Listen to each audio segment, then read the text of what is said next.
So hello friends and welcome back to my YouTube channel. I hope and wish कि आप बहुत बढ़िया होंगे। जिस तरीके से आप लोगों को पता है, हम लोगों ने पिछले काफ़ी टाइम से ना आप लोगों को Delhi NCR and all over India जो भी अगर हमारी टॉप लोकेशंस रहती हैं वहाँ पे हमने आपको रेजिडेंशियल और कमर्शियल प्रोजेक्ट के ऊपर वीडियोस प्रोवाइड कराई हैं। तो उसी तरीके से जो अब हम आप लोगों के लिए वीडियोज़ लेके आ रहे हैं वो एक ना मतलब काफ़ी बहुत एक छोटे सेगमेंट के एंड छोटे बजट की हमने वीडियोज़ आपको प्रोवाइड कराई हैं। अगर हम लोकेशंस की आपसे बात कर लेते हैं जिस पे आप लोगों का अच्छा खासा रिस्पॉन्स रहा है, जितना हमें एक्सपेक्टेड नहीं था। रोहिणी के सेक्टर्स पे जैसे सेक्टर 34 के अंदर आप लोगों का बहुत एक अच्छा रिस्पॉन्स रहा है। आप लोगों ने इतनी क्वेरीज हमसे करी है उस चीज़ के रिगार्डिंग, तो आज उसी चीज़ के लिए हम एक फिर और वीडियो लेके आए कि अब हम आपको एक बेसिक अपना एक डिसीजन देना चाहेंगे कि आपको क्या रोहिणी सेक्टर 34 में इन्वेस्टमेंट करनी चाहिए। Should you invest in Rohini sector 34 या आप अलग चीज़ों को कंसिडर आउट कर ले। इस वीडियो के अंदर ज़्यादा बड़ी वीडियो नहीं रहेगी, बट जो भी हमारी बेसिक डिटेल्स है max and starting to end आपको सब डिस्कस कर देंगे। बिना किसी देरी के वीडियो स्टार्ट करते हैं। आज से कुछ दिन पहले, अगर मैं आपको बताऊँ, आज से 2 हफ्ते पहले मैंने आपको एक वीडियो प्रोवाइड कराई थी रोहिणी सेक्टर 34 के अंदर, जिसके अंदर आपको 14 लाख से यहाँ पे फ्लैट्स की प्राइसिंग स्टार्ट देखने को मिल रही थी। एंड ये जो हमारे डीडीए के फ्लैट्स थे जैसे रोहिणी सेक्टर 34 35 के अंदर, वो आप लोगों ने देखी और आप लोगों को इतना अच्छा खासा रिस्पॉन्स आया, क्योंकि हर बंदे का एक सपना होता है जी रोहिणी में एक, रोहिणी क्या इंडिया में दिल्ली में जैसे 1 BHK 2 BHK खुद का घर लेने का बेसिकली सपना होता है। तो उन सब ने हमसे एक उम्मीद में कॉन्टैक्ट किया कि जी इस बजट में क्या पता उनको एक अच्छी ऑप्शन मिल जाए जिसमें वो उनके एक घर बन जाए। तो काफ़ी लोगों से हमने बात करी एंड काफ़ी उसे हम रिस्पांस नहीं कर पाए, क्योंकि इतनी कॉल्स का फुटफॉल था, हम कुछ चीज़ों को मैनेज भी नहीं कर पाए। अब बात कर लेते हैं यहाँ पे क्या है आपको जो बेसिक अब सीन, छोटा सा वीडियो है, एग्जैक्ट डिटेल्स आपको समझ आ जाएंगी। रोहिणी सेक्टर 34 एक अभी डेवलपिंग लोकेशन है जो कि पिछले 10 साल से डेवलपमेंट अपने एक फेज पे है। पिछले 10 साल से उसमें डेवलपमेंट धीरे धीरे करके हो रही है। एंड आज से 10-15 साल पहले भी लोगों ने जो भी यहाँ पे इन्वेस्टमेंट करी थी उनका एक प्रॉपर एक पर्सपेक्टिव था कि मेट्रो आएगी, कनेक्टिविटी होगी और उनका एप्रिसिएशन देखने को मिलेगी। बट उस तरीके से उनको एप्रिसिएशन वहाँ पे देखने को नहीं मिली। पर एक चीज़ उल्टी हुई, क्योंकि रियल एस्टेट में आप अगर कोई भी चीज़ में आप इन्वेस्ट करते हो, टाइम टू टाइम आपको प्रॉपर्टी में हमेशा एप्रिसिएशन देखने को मिलती है। चाहे वो एक प्लॉट होता है, चाहे वो एक फ्लोर होता है या एक फ्लैट होता है या कोई भी कमर्शियल आपकी इन्वेस्टमेंट रहती है। बट इस जगह आपको नेगेटिव चीज़ देखने को मिली। जो फ्लैट लोगों ने 10-10 12-12 लाख के लिए थे, आज से 2 साल पहले लोगों ने 8 लाख के वो फ्लैट्स बेचे हैं। बट क्यों, ऐसा क्या रीज़न है? जो डेवलपमेंट का एक फेज़ था कि डेवलपमेंट यहाँ पे आएगी, बहुत जल्दी आएगी, वो चीज़ यहाँ पे लोगों को देखने को नहीं मिली उस पर्टिकुलर पॉइंट ऑफ व्यू से एंड उस टाइम ड्यूरेशन पे, जिसके चक्कर में उनकी जो प्राइसिंग की इन्वेस्टमेंट थी वो बहुत ज़्यादा कम हो गई एंड उनको उस तरीके से अच्छी खासी एप्रिसिएशन देखने को नहीं मिली। तो इसका एक मेजर ड्रॉबैक है कि आज से 10 साल पहले भी जिन लोगों ने इन्वेस्टमेंट यहाँ पे करी थी उनको ये चल रहा था कि मेट्रो आएगी, मेट्रो एक्सटेंड होगी, बट वो तब भी नहीं आई थी और अब भी मेट्रो नहीं आई है। बट ये है कि गवर्नमेंट का एक प्रपोजल आ चुका है, इन फ्यूचर वो मेट्रो बनेगी। चाहे वो आज बने, चाहे वो 1 साल बाद बने या 10 साल बाद बने, जब भी बने ऑटोमेटिकली एक कुछ अमाउंट का आपको एप्रिसिएशन देखने को मिलेगा। एंड इस चीज़ की तो है कि आज नहीं तो कल मेट्रो ऑटोमेटिकली एनसीआर पूरा सरकार कवर अप कर रही है, तो आज नहीं तो कल मेट्रो तो आएगी आएगी, चाहे आज आए चाहे 10 साल बाद आए। तो इस चीज़ के लिए आप निश्चिंत रहो कि मेट्रो इन फ्यूचर आपको यहाँ पे देखने को मिलेगी। साथ में जो यहाँ पे मिनिमम रेट है आज की डेट में 14 लाख से लेके 22 लाख तक के यहाँ पे फ्लैट्स अवेलेबल है, जो कि लोकेशन पे डिपेंड करते हैं। फ्लैट्स के साइज सबके सेम है, फ्लोर पे वेरी करता है। 14 लाख में आपको top floor with roof right मिलता है, जैसे 4th फ्लोर होता है वैसे जैसे आप नीचे नीचे आते हैं प्राइसिंग इंक्रीज होता रहता है। जैसे ग्राउंड फ्लोर आपका 18 लाख का, फर्स्ट फ्लोर आपका 17 लाख का, सेकंड फ्लोर आपका 16 लाख का, थर्ड फ्लोर आपका 15 लाख का and top floor with roof right आपका 14 लाख का। तो इस तरीके से प्राइसिंग भी वेरी होती है।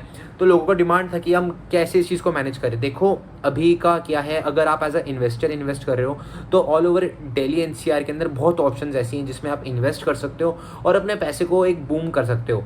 अगर आप चाह रहे हो कि शॉर्ट पीरियड ऑफ टाइम के लिए आप इन्वेस्ट कर दो 20-25 लाख और आपको कुछ साल 2 साल के अंदर हम आपको एक एप्रिसिएशन देते हैं, तो उस टाइप के प्रोजेक्ट्स हमारे पास अवेलेबल है, जो कि एक रेरा अप्रूव्ड प्रोजेक्ट है, यानी कि आपका प्रॉपर ऑथराइज प्रोजेक्ट है जिनके अंदर bank loan and free hold projects रहते हैं, वो भी हमारे पास अवेलेबल है।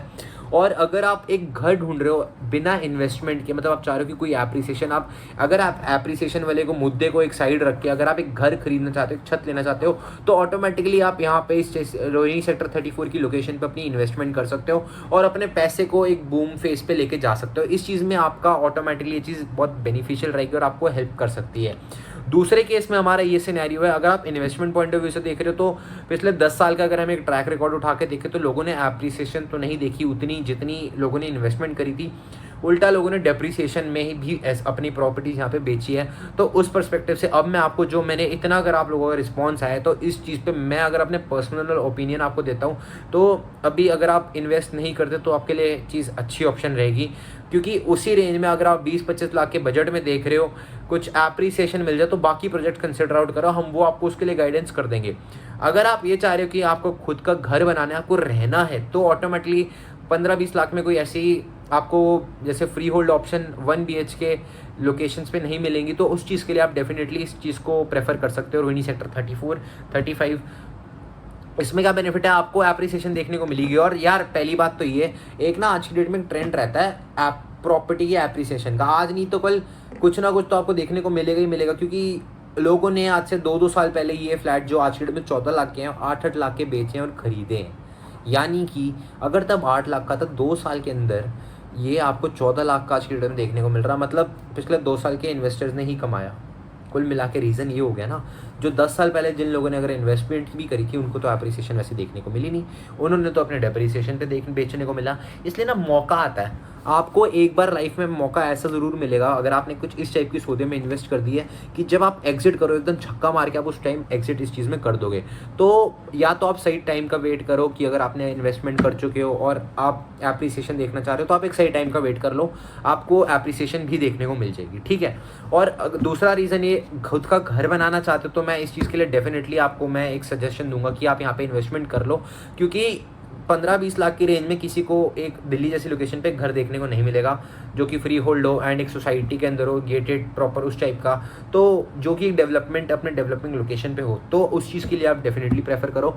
एप्रिसिएशन देखना चाह रहे हो तो इस चीज़ को अभी अवॉइड करो, क्योंकि बहुत ऑप्शंस हैं जो आपको 1-2 साल में रिटर्न्स दे देंगी और इससे ज़्यादा दे देंगी, क्योंकि उसकी गारंटी रहेंगी रिटर्न्स की कि आपको गारंटी रिटर्न मिलेगी। इनमें कोई गारंटी नहीं है, इसमें बस फ्लो पे काम चल रहा है जी। मेट्रो जब आएगी या कनेक्टिविटी UER2 जब ऑपरेशनल हो जाएगा फिर भी क्या डेवलपमेंट रहती है, क्योंकि ना आसपास अगर आप देखोगे अभी जंगल है मतलब खाली लैंड है, मतलब पॉपुलेशन नहीं है एंड 5-6 किलोमीटर के रेडियस पे कुछ भी आपको ऐसा देखने को नहीं मिलता। ऑटोमेटिकली 5-6 किलोमीटर दूर आपको जाना पड़ेगा कोई भी चीज़ अपनी लेने के लिए, तो उससे बढ़िया ऐसी जगह इन्वेस्ट करो कि पिछले 2 साल के अंदर आपको रिटर्न भी देखने को मिल जाए। एक बहुत बढ़िया मैं आप लोगों के लिए प्रपोजल लेके आ रखा हूँ, वो मैं आपसे भी वीडियो में शेयर नहीं करूँगा। आप यार स्क्रीन पर दिए गए नंबर पर कॉन्टैक्ट कर लेना अगर आप चाहते हो कि भाई 20-25 लाख की इन्वेस्टमेंट में 10-12 लाख का एप्रिसिएशन विद इन 2 ईयर्स अगर आप चाहते हो आपको अच्छे से मिल जाए, तो मैं आपको उस चीज़ के लिए डेफिनेटली गाइड कर दूंगा। पर लिमिटेड अमाउंट की इन्वेंट्रीज एंड फ्री होल्ड है, जो मैं आपको प्रोजेक्ट बता रहा हूँ वो भी फ्री होल्ड एंड दिल्ली की प्राइम लोकेशन में एक प्रोजेक्ट है। छोटी सी एक बेसिक पेमेंट इन्वेस्टमेंट पे भी आप अच्छा खासा रिटर्न ले पाओगे, तो उस चीज़ के लिए आप कॉन्टैक्ट करो। फॉर एग्जांपल आप 22 लाख 23 लाख की इन्वेस्टमेंट उसमें कर दोगे तो ऑटोमेटिकली आपको 10 से लेकर 12 लाख की एप्रिसिएशन 2 साल के अंदर देखने को मिल जाएगी, जो आपको कोई भी ईजिली एसेट या कोई भी इन्वेस्टमेंट नहीं देती। तो उस चीज़ के लिए आप डेफिनेटली ऑप्ट कर सकते हो। बाकी मैं एक चीज़ चाहूँगा आप स्क्रीन पर दिए गए नंबर पर कॉन्टैक्ट कर लो, क्योंकि ये वीडियो बस मैंने उन्हीं लोगों के लिए बनाई है जिनका एक मैं डाउट क्लियर करना चाह रहा हूँ। अगर आप रोहिणी सेक्टर 34 में इन्वेस्टमेंट के लिए देख रहे हो तो भाई अवॉइड करो अभी वहाँ पे इन्वेस्टमेंट, लोगों को डेप्रिसिएशन में भी लोग निकले हैं। और दूसरा रीज़न ये, जो काम कर रहे हो ठोस काम करो, मजबूती का काम करो, जिस चीज़ में गारंटी है, हवाई काम मत करो। मैं इस चीज़ की गाइडेंस से रिक्वेस्ट करना चाहूँगा आपको। और दूसरी बात ये, अगर आप चाहते हो कि भाई हमारा दिल्ली जैसी लोकेशन पे घर नहीं है, हमारे को छत बनानी है, किराया नहीं भरना, तो उस चीज़ के लिए आप उस चीज़ प्रॉपर्टी को लेकर सेल्फ यूज़ कर लो, तो आपके लिए बेटर रहेगा कि आपकी चीज़ बन जाएगी, आपका किराए की जगह आपकी EMI चली जाएगी। और तीसरी बात ये, बहुत और ऑप्शंस अवेलेबल है हमारे पास इसी रेंज में 22-25 लाख के, 20-22-25 लाख में, तो आप उसमें आपको मैं एप्रिसिएशन उतनी दे दूंगा जितनी आपको किसी और चीज़ में नहीं मिलेगी। तो स्क्रीन पे दिए गए नंबर पे कांटेक्ट करो। अगर आपको आज की वीडियो पसंद आई हो तो अपने भाई का चैनल सब्सक्राइब कर लेना। आई होप एंड विश कि आपको वीडियो पसंद आई होगी तो भाई चैनल सब्सक्राइब करना है।